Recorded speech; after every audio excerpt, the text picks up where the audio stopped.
Hey everyone, it's John, and today we're going to continue back on the CCNP based switched video series, and in this video what we're going to be doing is looking at GLBP, which is Gateway Load Balancing Protocol. Now GLBP is another one of the high availability solutions, the first being HSRP, then we looked at VRRP. GLBP is different from the other two in the fact that it allows you to have fully active gateways rather than having, say, a active one and a standby. Okay, so we're allowing all of the actual group members to be forwarding traffic at once. So what I plan to do in this video is to give you a basic overview of what GLBP does, how it differs from HSRP. I've kind of gave you a hint all there already, and just really discuss some how it performs, what's the mechanism, how it actually is able to achieve this type of dual active forwarding, as well as discussing some important architectural design considerations, which is actually going to link back to our discussion on a previous video on spanned VLANs and local VLANs.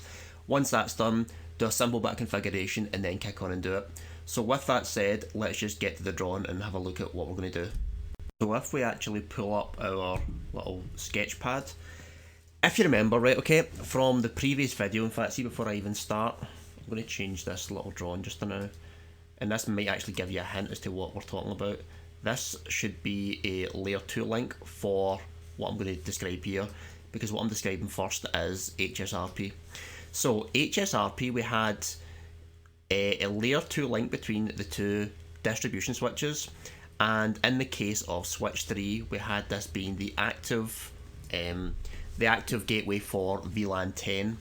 However, to not allow switch 4 on the right just to sit idly, what we would do would be to configure this kind of HSRP gateway load balancing by configuring switch 4 to be the active gateway for VLAN 20. Okay, so if you were VLAN 20, you would go out through this switch. If you were VLAN 10, you go out through this switch, and this would allow both switches to be functional, as well as providing the option for failover should one switch have a failure.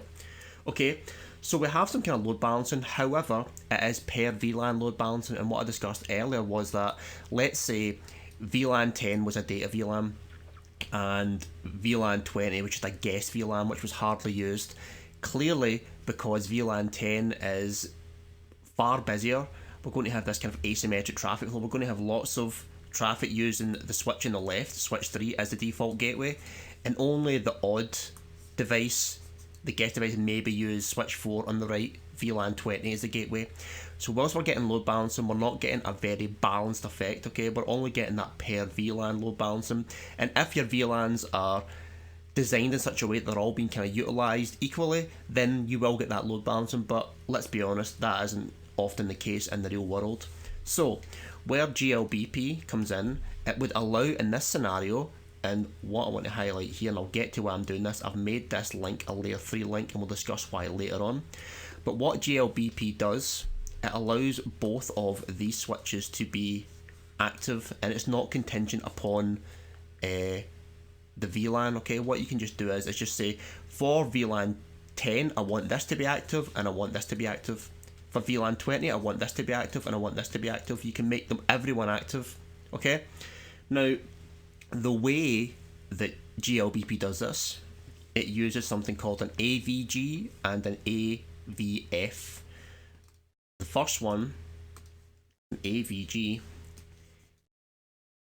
is your active virtual gateway, and the second one is your active virtual forwarder. Now, the one which is the really crucial component to GLBP working is this one here, the active virtual gateway, and this is going to be decided by the use of your priority command. Now, if you remember from the previous videos on HSRP and VRRP, the higher priority would mean that that switch with the higher priority would be the active one, and the one with the low priority would be sitting idle as a redundant backup. In GLBP, the higher priority just means it's going to be the active virtual gateway, which means that it's effectively going to be the one which responds to all the ARP requests. And this is how GLBP works, because when a device sends out an ARP request, let's say it's looking for the gateway, this device here is in VLAN 10, and it's looking for the gateway of 192.168.10.254 to use the previous example, the previous address in the last example. It would send an ARP request, okay, broadcast that out. And let's say this was the AVG, okay.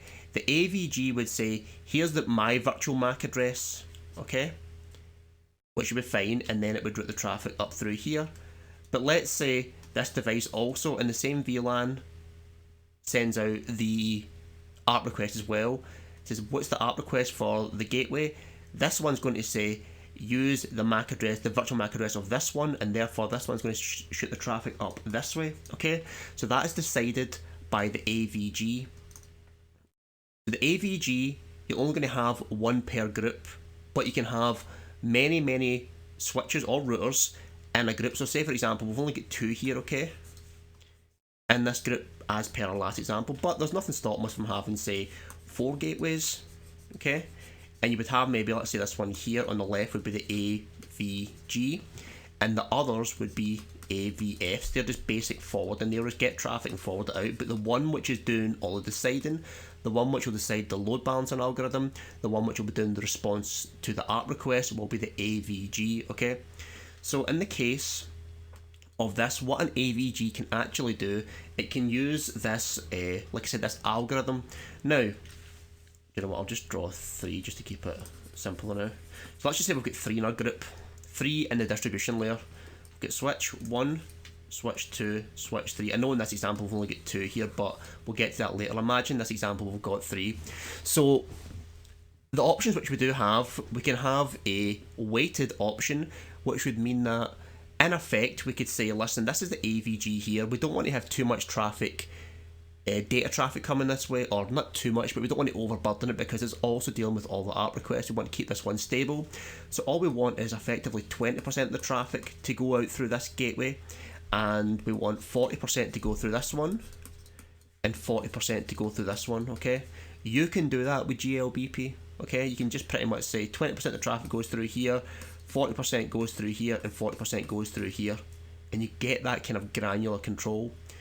However, the default would be to, if I just take this out, I have to clear the whole thing, or rather, let's say the same example. This is the default algorithm, and it's called a round robin.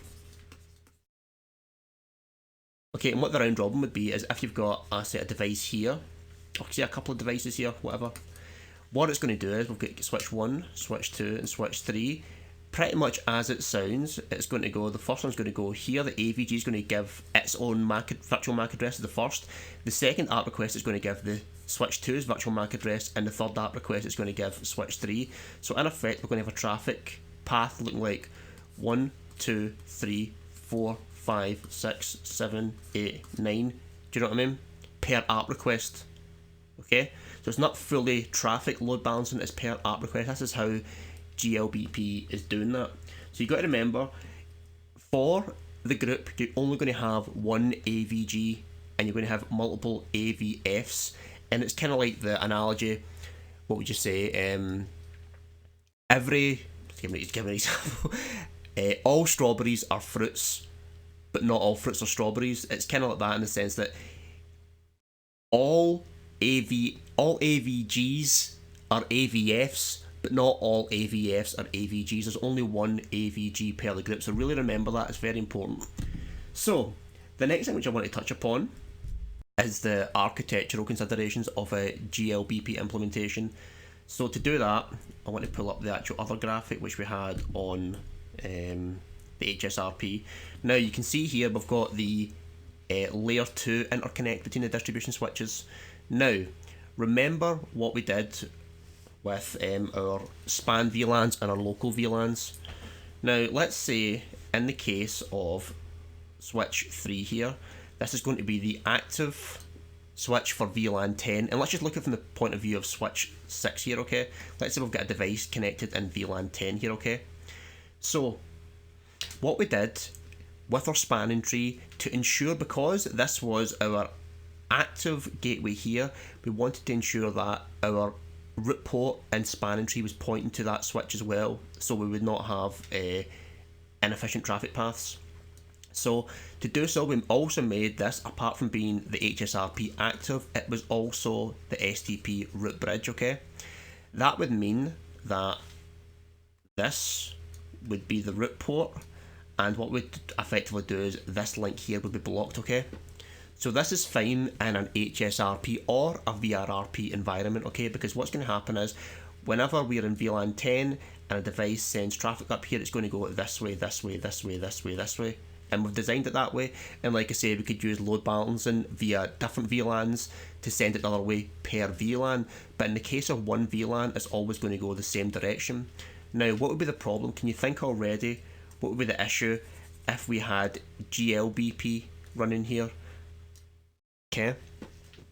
What one are we going to make the root bridge? Does it even make sense to say that? Because think about it. Let's say we pick the one on the left, okay, just the same as it was. Now we've got this link blocked, okay. What does GLBP want to do? It wants to use both of the distribution switches as active. So we want to make this active and this active. So let's say we put this VLAN 10 traffic and we want to put it this way. The first one goes this direction to this switch. How are we going to get to this switch? Because this is blocked by spanning tree. The only way we could go effectively would be to go up here and across here. So how is that any use? It's basically this switch is just getting overburdened. There is no purpose to that at all. So the key distinction here when you're implementing a GLBP implementation is you want to be using local VLANs. Remember that case? Because local VLANs, meaning that we only had on our access layer VLANs located to a single access switch. So let's say we had VLANs 10 and 20 here, VLANs 30, 40 here, and VLANs 15, 60 here. That would be fine because what we could do, the interconnect, therefore we could transfer the interconnect to be, as I was saying earlier, a layer 3 here, because we don't need that east-west traffic path L2, okay? Our L2 is just staying contained to here and it's just going outwards. We're not going L2 across here. We don't need to have this interconnect, so we can make that interconnect a layer 3 link, which we've got here. And what does that do with respect to the spanning tree? Well, obviously, as we can see here, we've broken the actual physical loop, because ordinarily we'd have a, well, if we go back to the original diagram, we've got this layer 2 loop going here, here, here, okay? So spanning tree's got to block a link to prevent that loop happening. However, by using the layer 3 link here, what physical loop do we have? We don't have a physical loop, we've just got a link here and a link here, and it terminates there and terminates there. There is no there's no looped path, therefore there is no blocked link. So that means if we have, in the same example we had, we make this one active for GLBP and this one active, and we've got a device here connecting, both of these uplinks are forwarding, not one is blocked, so you actually can utilise that 1, 2, 3, 4, 5, 6, 7, 8 load balancing. And that is a real key distinction to make when you're dealing with GLBP. You want to be using local VLANs, keep the VLANs located to a single access switch to allow those northbound uplinks towards the distribution layer to be forwarding, to allow that load balancing effect to happen, because it's like I say, it's not per VLAN where you can control the spanning tree per VLAN. We need just all these uplinks to be cleared so we can just shoot the traffic up independent of the VLANs. Does that make sense? So that's just one little consideration I want to bring to your attention before we do some configuration. So I think that's what we'll do now and then wrap the video. So what we'll do is, so what I will add actually, I'm going to just try and keep the configuration very, very simple and keep the video as short as possible. The setup's pretty much the exact same as the HSRP and the VRRP setup. That is 2 VLANs, VLAN 10, VLAN 20. The gateway address is going to be the last usable address in the subnet, so 192.168.10.254 and 192.168.20.254. So let's just go on to switch 3.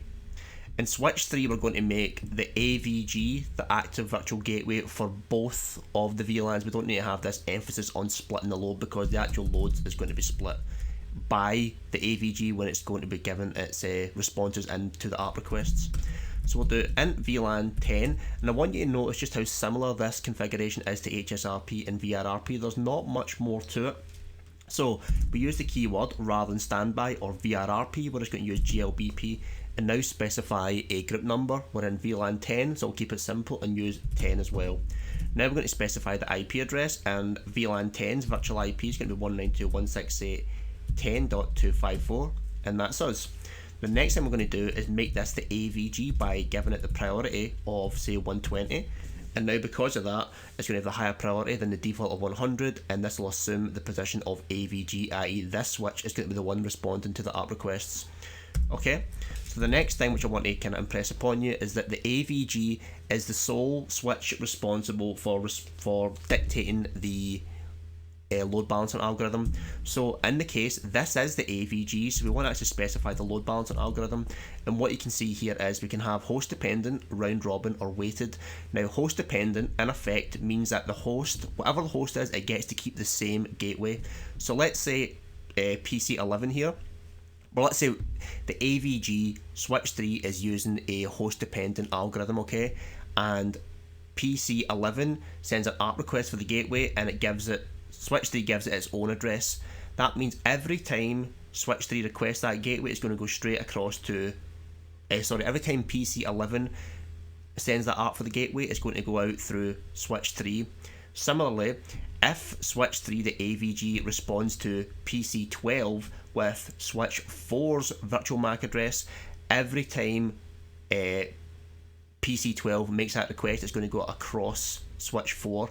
Independent of load, doesn't matter how much traffic PC11 is sending versus PC12. If we're using that host dependent algorithm, PC11 is always going to go to switch 3, PC12 is always going to go to switch 4, and that's that.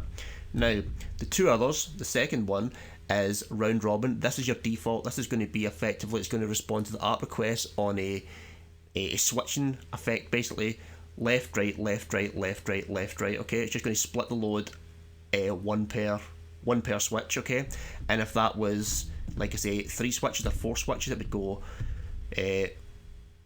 switch 3, switch 4, switch 5, switch 6, switch 3, switch 4, switch 5, switch 6, so on and so forth, and just share it equally effectively. And the last one is weighted. This is when you want a load balance in proportion. So say, like I said, the example earlier, the AVG, we didn't want to overload that with too much actual forwarding, since it was kind of crucial to the actual requests. We can maybe reduce the weights on switch 3 for forwarding. So whilst it was going to respond for all of the ARP requests, when it comes to actually passing traffic through it might take a smaller load, and then the other switches, the other AVFs, they can take a higher proportion of the data traffic, okay? So that's the 3 main algorithms, and like I say, you're going to be configuring that on the AVG because it's contingent upon what the AVG does in response to the ARP requests. So let's just go and configure that. Like I say, we'll do GLBP 10 and we'll just use the load balancing and just keep it round robin. That's the default, okay? Now what I will say is, if you do the algorithm of, say, weighting, what you're going to do, so actually before I do that, I should say this first, load balance and weighted, you're only going to specify that it's weighted here. The actual value of the weights you're going to have to configure on each of the devices, so you would maybe say load balance weighted here, and then to actually specify the weight you would want to give it, you would now say weight and then give it a value, maybe say 40, and then the next one, you could give it a different value and whatnot if you wanted to give that a higher proportion or a low proportion, okay? So that's pretty much that. But what we're going to do is we're going to set that back to GLBP 10 load balancing round robin. We're going to keep it simple, and then we're going to slide over to the switch on the right and configure the counterpart. Now, because this is pretty much just an AVF, it's going to be a really simple configuration here. Interface VLAN 10, GLBP 10, 192, IP first rather, 192.10.254, and that's pretty much it.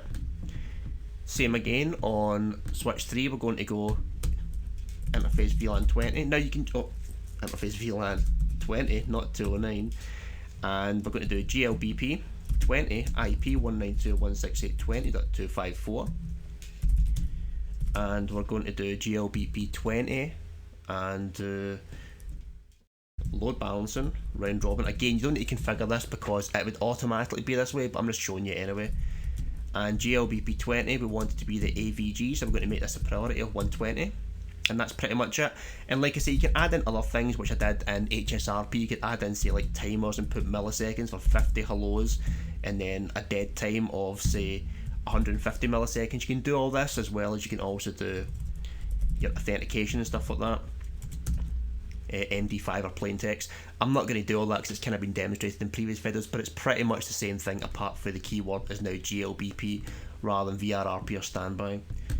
So like I say, we've got IP address configured there, and since switch 4 is just an AVF, again in VLAN 20, I keep doing 209, in VLAN 20, and with the GLBP 20 IP 192.168.20.254, and that's pretty much the configuration for a basic GLBP setup.